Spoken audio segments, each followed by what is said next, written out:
I did the typical thing, which is join a 3-day course, and then I got sold into the mastermind, which I believe was going to be this exclusive. That wasn't the case at all.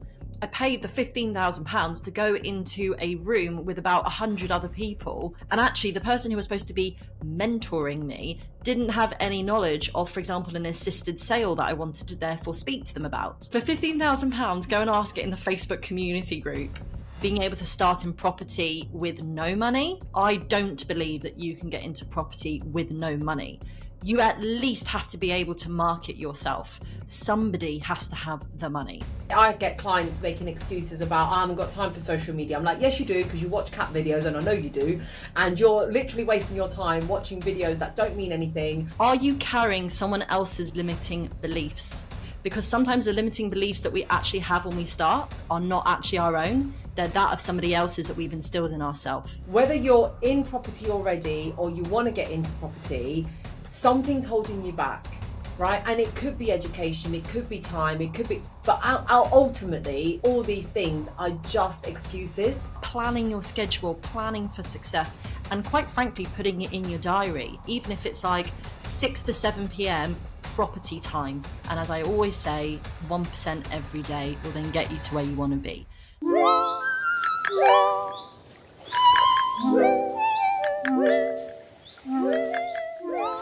Welcome back to another episode of The Money Honey with me, Rosalia Lazzarettilli, your host. And in this episode today, we're going to be talking about all the dangerous mistakes that can happen in the property space. And if you're not careful, you could end up losing money, friends, and your mental health. There are so many hurdles and obstacles in the property industry, from working with the wrong people to buying the wrong or investing in the wrong deal, that could really make or break you as a person, and obviously your livelihoods and your money. So in this episode, you want to stay tuned and you want to watch right up until the end, or listen if you prefer, because we're going to be revealing the secrets here today, the 6 things that you wish you'd known before you started in property. These are the 6 fundamentals that will help you to avoid those scandalous relationships or those scams or those money pitfalls, right? These are the things that we're going to uncover for you here today. So if you're new, remember, this is the channel, and welcome to The Money Honey. This is where we talk about women in property, finance, and construction. We highlight the talented women in this space, and we give them a voice. We give them a safe space to share their stories and to share their talents and to uplift you as the listener. Welcome to the channel. If you are a returning listener, thank you once again for being part of our community, for being part of The Money Honey. We really do appreciate you. But today I've got a very, very special person, a friend of mine in this industry, because when you do get it right in property or finance, you do find some gems out there, and you want to keep them close because they are rare. And that's why they are diamonds. They are rare, but I'm never letting go of this one. She is absolutely in my heart forever from day one when we met at a networking event. She has been on this show before, and she's going to be talking to you about the 6 things that she wished she'd known before getting into property.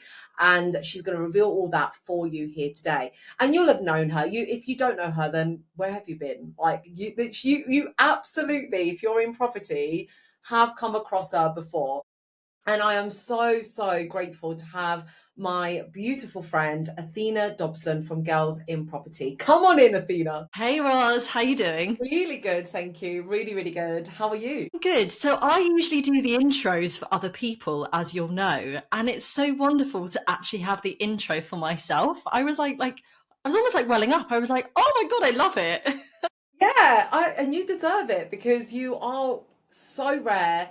And so like you're really successful, but you're really down to earth and humble, but you absolutely kill it on stage, on social media, and then you could just chill. Like we had a cocktail earlier in the month, didn't we, in Feb for my birthday, and we can just be really raw and real with each other. So yeah, no, I huge respect to you and what you've built. But why don't you give us an intro of who you are and what you do, Athena? Amazing. Thank you so much. And it's so nice to be back on this podcast. I adore what you do. And also, I know how difficult podcasting is. So, shout out to you for putting together the most awesome podcast, first of all. Um, so yeah, I'm Athena. I think nowadays people know me as the CEO and host of Girls in Property. That is how I'm known.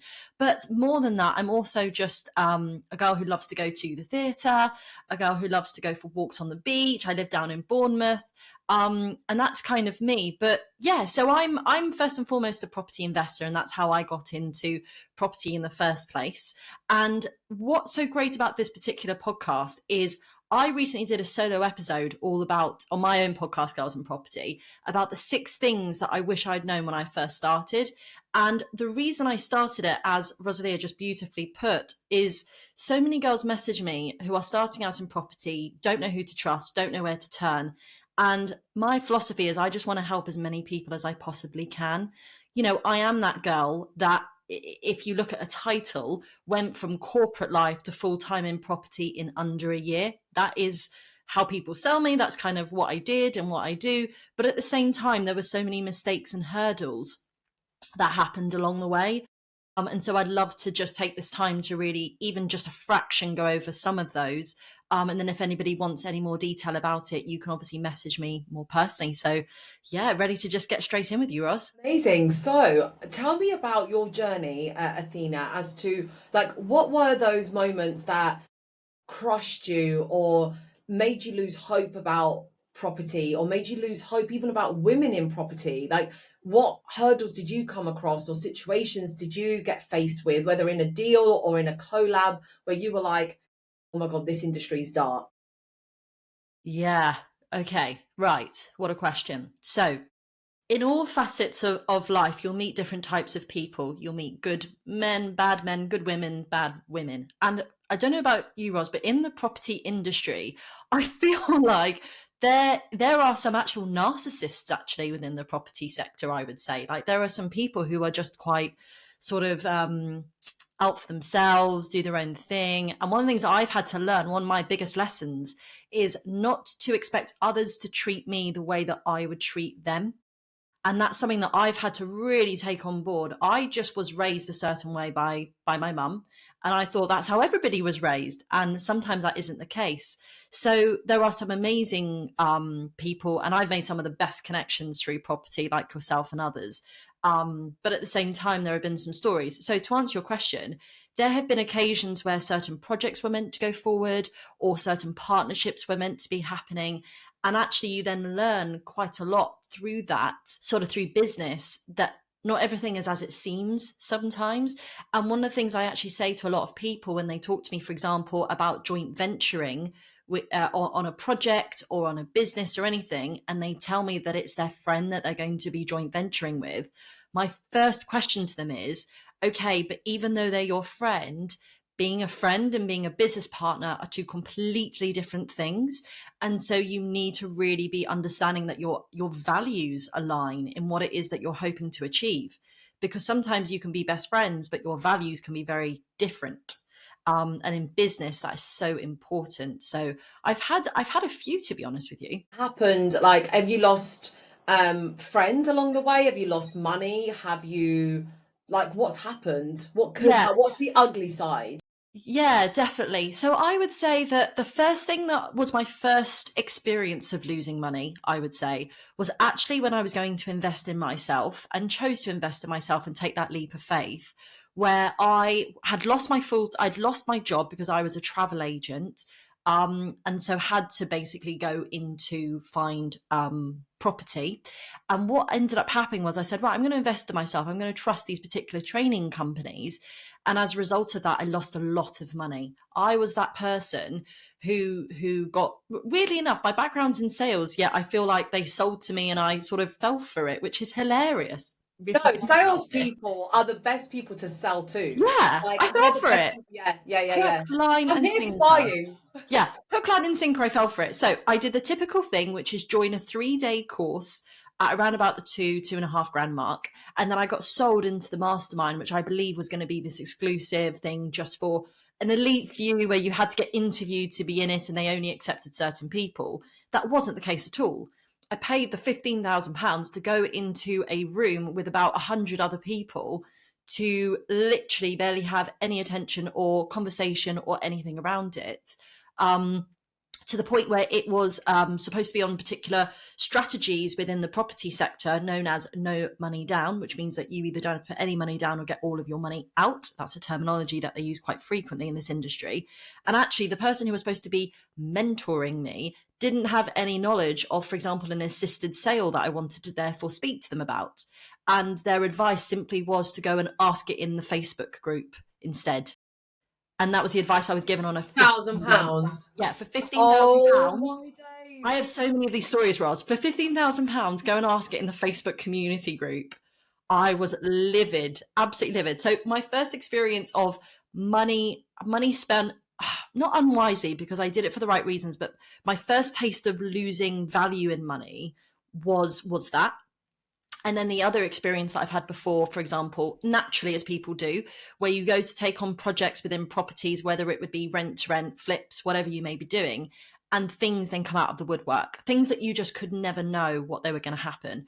Or, for example, I've lost about sort of £4,000 when it came to going to be investing in a property.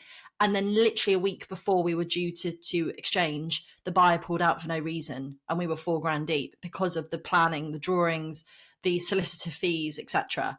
And you lose it, you really do. And that is the property world. That's the reality of the property world. This notion, if you really want to go into it, Ros, this notion of being able to start in property with no money, I think is almost like actually doing a disservice to the person who is looking to get into it, because I don't believe that you can get into property with no money. You at least have to be able to market yourself for stamps, postage, whatever it may be. You need to at least have that, or you need to have a joint venture partner who, if you do all of the work, they act as your bank. Somebody has to have the money.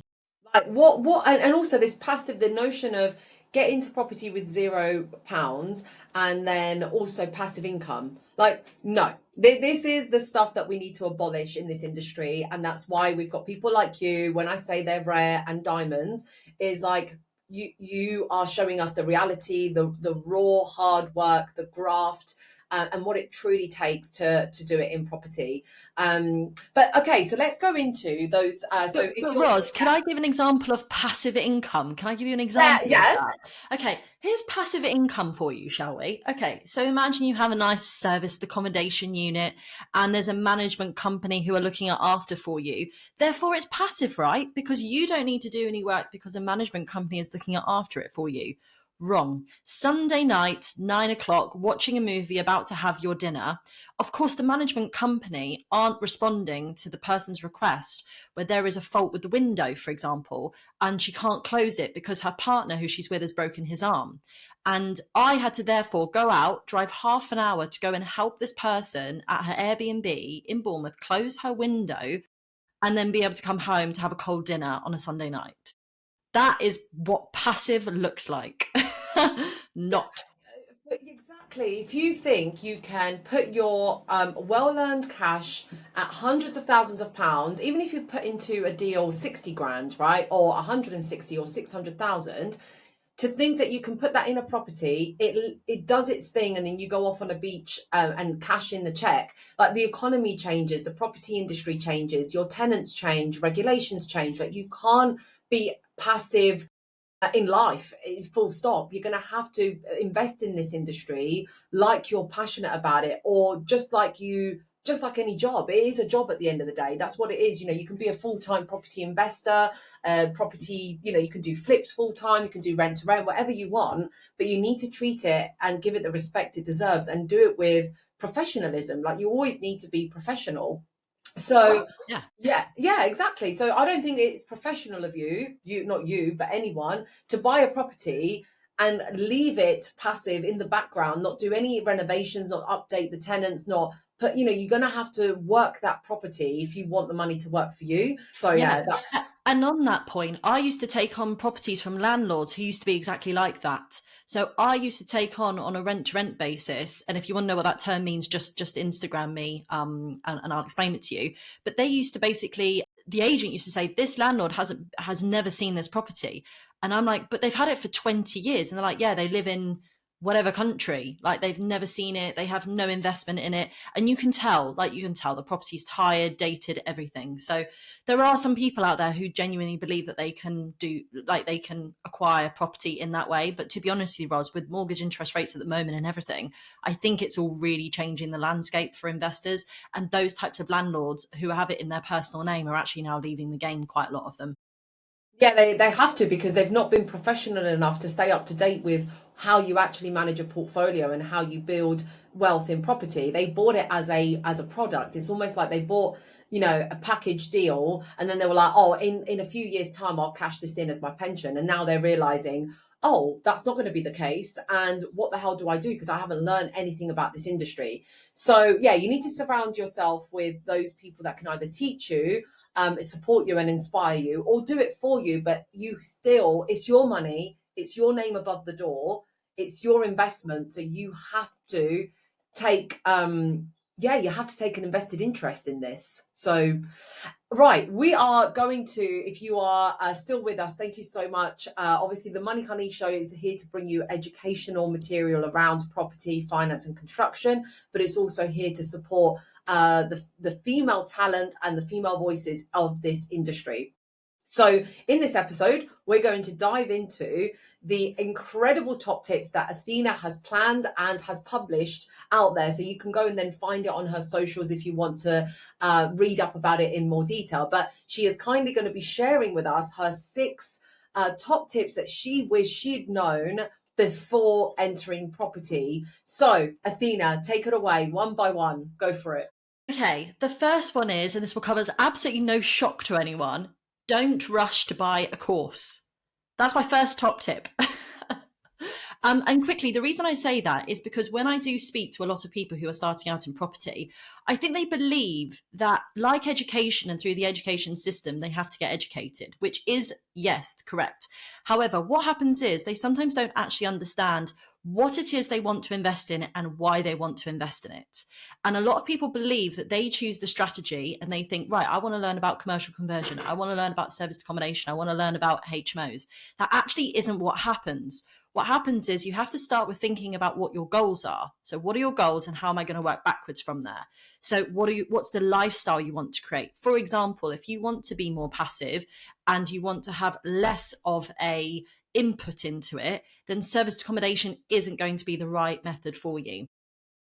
For example, if you want to learn about HMOs, yes, they're higher cash flowing strategies, but again, you've got 6 people sharing one property instead of one family. There are lots of different facets to this. So what I would suggest instead is I'd teach something and I speak about something called a 70-20-10 split, understanding to yourself, what is your portfolio going to be and why do you need it? Do you need cash flow right now because you're trying to leave your job or because you are cash poor?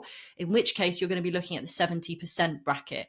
This is going to be deal sourcing, rent to rent, management, anything that enables you to acquire property and control property without actually purchasing it. Then 20%, you're looking at, for example, lump sums. These are people who potentially have a bit to invest, let's say 30, 40, 50 grand. 25% deposit down, can buy a property, and these would typically be your flips or buy refurbished rent refinances. And then you've got 10%, which is longevity. So what is it, the legacy you want to leave behind? These are typically your buy-to-lets that you're going to have cash flowing on average about £300 to £500 a month. Not going to be, make you retire any day soon, but you can then have the capital appreciation and leave the legacy behind. So my advice would be, rather than rushing to just buy a course, first understand where you sit within that remit, understand why you are investing, what your purpose is, what you have to start with, and then if, and only then if, you decide to go and buy a course or to invest in somebody, please get referrals first. Speak to people who have done that course, speak to people who have used that particular mentor, and get yourself in the right room with the right people. Ask questions. Don't get sucked into going to all of these free courses. Buy the dream at these free courses, or you pay £1 to sit in the room and then let them sell to you, which is exactly what happened to me. That's happened to me too, but then I didn't make the decision to invest. I think it was 20 grand at the time when they were asking, because a lesson that I'd like to kind of marry up with what you just said, is, you know, my mum was in the room with me because she was already a buy-to-let landlord with my dad, and she had a few properties. So she was like, why is there a course about buying property? Like she was used to buy properties about, like, just because her dad taught her to. And she was like, I don't get why everyone's sat here writing notes. She was like, but okay, Roz is a geek, Roz loves studying, so we're here on a course, why not? So it's a cheaper course. It was about £1,000, but still, that's quite a bit of money. I was in my 20s, early 20s, come out of uni, so I had that like university education mindset. So anyway, I sat in there, and then they said, right, to go to the elite mastermind and to be taught like how to build your portfolio, like scale up to 12 properties in a year without any money, it's a 20 grand course. And then my mum turned around, and at the time, she was like, well, I can just give you 20 grand now and you can go and buy a house, or I can give you 20 grand and you can buy a course. What do you want to do?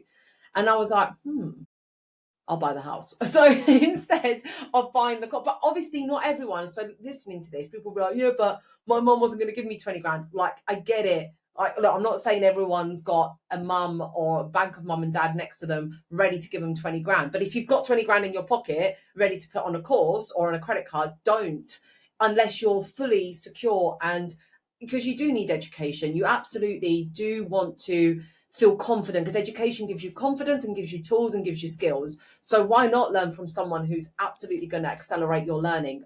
By all means, spend it all. But like Athena's saying, in the right area with the right person, get your testimonials and reviews. But yeah, in that circumstance, I'm glad my mum, as a little angel on my shoulder, was like, I'm happy for you to do this, but this is what 20 grand can get you. We can either buy you this flat of or you can buy this course. And that was how I swayed against it, basically. Yeah, I'm actually going to play devil's advocate with you on something about that, which is interesting enough. Let's just take that for a moment for people to think, okay, actually, I'm going to go use the £20,000 to buy a house. But at the same time, the £20,000 spent with the right education, do you want to make that point? And if it's the right thing, could actually teach you how to use that £20,000 to buy a property rather than just a simple buy-to-let with a 25% deposit. It could teach you to buy at auction. It could teach you how to find below market value deals to buy cheap and then do buy, refurbish, rent, refinance, pop your money in, do the refurb on it, changing it, let's say ease from a 1-bed to a 2-bed house, refinance it, pull your monies in, and now you got the house and the £20,000 to go again. 100%. So This is why I said, yeah. if it's the right course, absolutely spend it. I'm one that is in a lot of debt, remember, from uni. Like, I totally appreciate education. I love school. I did my GCSEs, my A levels, you know, I'm a big fan of education, and I paid to be in this course. But what could also teach you, what is, if you bought that property with 20 grand and then you maybe have delayed your learning slightly, let's say you've got something, your property, you could now refinance, pull some money out, and then go and pay for a course if you still want to like go to the next level. So my mum was just keen on me securing an asset, because she was like, if you've got an asset, it's yours and it will go up in value in the next few years, which will then make you money. Whereas if you spend every single penny you have into education, you still need the money to buy property. Yeah, I completely agree with and then you. I would have run out of money 100%. Anyway, let's go into top tip number 2. Leads me into top tip number 2 beautifully. So top tip number 2 is investing in yourself. So it's investing in yourself. Now, what's interesting about this is I'm not just talking about money, right? Money is part of it. Yes, you need to be able to invest in yourself to move forward. Fine, we understand that. However, what I'm talking about is investing your time and investing your emotions into your journey. So what I mean is this: if you are going to therefore invest in a course and you're going to make the decision to invest that £20,000, don't do what I've seen so many people do before, myself included, which is think that the solution is to buy a course to get educated, to have 1,000 notes that are in your cupboard that you don't even remember writing or what you were referring to, because it's been 5 months before you then actually go and do something with them. So when I say invest in yourself, what I'm talking about is be at the right stage and ready, where if you are going to go then and take a course, you're ready to implement it the next day. Or on that day. You need to be like, I've learned it, I'm ready, I'm gone. And also you need to have the emotional capacity to do it and to allow yourself that freedom to actually be able to do it. Property is an emotional roller coaster. Quite frankly, business ownership is an emotional roller coaster. Anybody who chooses to be an entrepreneur has made a decision to take a more difficult road and path to have, hopefully in the future, a better life that is at least your life that you're living instead of living it for somebody else. But my goodness, are there great days? Yes. Are there bad days? Yes. It is an emotional roller coaster. And so you have to be able to give yourself that freedom to invest in allowing yourself the freedom to have that emotion with you as well. So it's about investing money, yes, but investing time and investing emotion and feeling into it as well. Trio, yeah, it's such a balance. It's not just about having the money. Yeah, totally. You need to have the mindset, the attitude, and the emotional resilience as well, or be prepared for it because you're going to learn through. Great. What's number 3? Okay, be realistic and set yourself up for success. So what happens is a lot of people come to me with the best intentions and they come to me with the best goals. And I love it. And I'm like, you are a superhuman being. I love your ambition. I love your drive. But tell me how you're actually going to do this, because you have a full-time job, you have 2 children under a certain age, and you have a full-time house to run, for example. How are you actually going to do this? And so I sort of do this thing where I go, I tell you what, go and try do it your way. I'll give you 2 weeks, try and do it your way and see where you can fit in some property investing, some property being, and then come back to me in 2 weeks and let me know how that went for you. So they do. And some people make a success of it and they're like, I managed to do this. I'm like, great, fantastic. Let's run with that and improve it. But I'd say 70% of the time people come back and they go, okay, what's your plan? Because I didn't get anywhere and I just procrastinated and didn't actually manage to fit it in even where I thought I could. So be realistic and set yourself up for success. And what I mean by that is schedule your time, plan for it. Like, where is it that you can find these pockets to actually go and do the work that is intended to actually take you forward? Let me give you an example. Somebody that I know who looked as if she had no time whatsoever. I said to her, well, what do you do when you take your son to football practice on a Tuesday and Thursday evening? Like, what do you actually do for that hour? And she's like, I sit in my car, to be honest, I doom scroll through social media. I'm like, okay, we've all been there. We all do that. That's not productive. Instead, why don't you actually schedule your emails to go out to the agents at 8 a.m. in the morning, make some telephone calls back to the landlords, message some people, get your HMO register together. Why don't you actually do some work during that time and make Tuesdays and Thursdays when you take your son to football the time that you do some investing in your business and property? And she's like, I never even thought about that. And I'm like, exactly. They've got a good Wi-Fi connection. Of course you do that. Like, that's just what you do. And so she started to do that, scheduled her emails and everything, and she's managed to really make it fly with that. But what's better than that is she's then started to see other moments in her life for herself where she can therefore see things differently to then fit in the time. So it's all about planning your schedule, planning for success, and quite frankly, putting it in your diary, even if it's like 6 to 7 p.m. property time. Have it in your diary, adhere to it. And what I like to do is also make a 90-day action plan as well, because if you've got a 90-day action plan, you can then implement that. And then what I mean to say is that it's sometimes scary to think, okay, I want to take on a property, but how the hell am I going to get there? Well, in the first quarter, what can we do? What do we want to achieve over the 3 months? What do we want to achieve over 1 month? What do we want to achieve over weekly? And then what do we want to achieve daily? And if you work like that, it then breaks it down. And as I always say, 1% every day will then get you to where you want to be. So it's planning for success. That's my lesson. Love that. And that applies to everything, not just property. I get clients making excuses about, I haven't got time for social media. I'm like, yes, you do, because you watch cat videos, and I know you do. And you're literally wasting your time watching videos that don't mean anything. So you might as well be using that time to do your research on social media, or to do your research on like content ideas. And this could be used also, when running any business. Like, that time management is so key. Now, Athena, could you squeeze in your other 3 top tips in less than 3 minutes without going in? Because what we don't want to do is, without going into detail about every single one, let's give the high level views of the other 3, but then we can invite people to come and look at your article that you published or anything like that. I will share it in a bit more knowledge. But yeah, let's wrap it up with the other 3, because I want to really conclude that wonderful kind of journey you're bringing us on. One of them is share your journey from the start and tell everybody what you do. Really important to tell everybody what you do, because if you're trying to find an investor, how the hell are they going to know about you otherwise? Find an accountability partner. I literally am where I am because I had accountability partners. Property, business, finance, anything is an extremely lonely game. Find your accountability partner. And then my favorite one, and this is my favorite one, is a question that I'm going to leave you all with, which is, are you carrying someone else's limiting beliefs? Because sometimes the limiting beliefs that we actually have when we start are not actually our own. They're that of somebody else's that we've instilled in ourselves. So I'd like to finish with that question.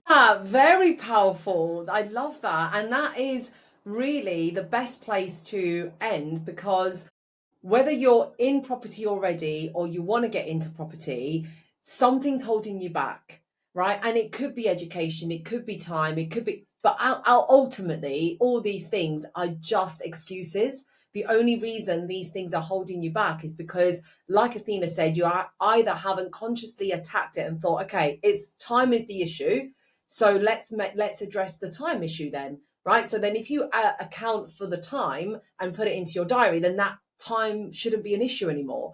And then you end up finding, if you've solved the problem of time and you solve the problem of money, then what else is really holding you back? And it could be your mindset and your attitude towards yourself, or how you feel about property and money.